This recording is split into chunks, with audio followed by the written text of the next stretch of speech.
have started a reuse program of their own motorcycles. They buy back their motorcycles and they refurbish them and they certify them as Harley Davidson certified or some similar term. Yeah.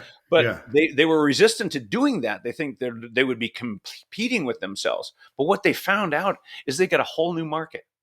And and the fact that they can buy them at a pretty reasonable price and then sell them at a pretty reasonable price, the markup's there. So they found a whole new market, and it's for their motorcycles. So how cool is that?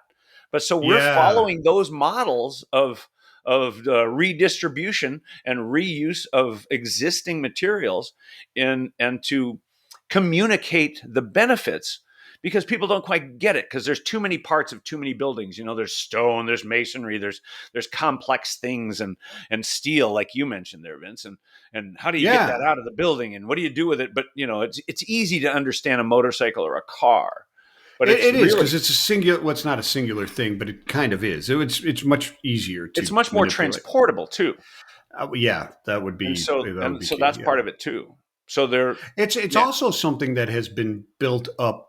It has, like, Harley Davidson started doing it because the general public was already doing it.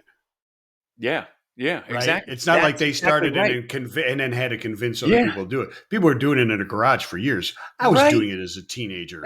Not Harley Davidsons, but people were rebuilding cars forever. I tore apart cars. I get that. Heck yeah. Heck yeah.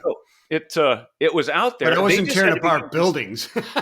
But the real lesson is that they had to understand that there was financial viability for their company. Hey,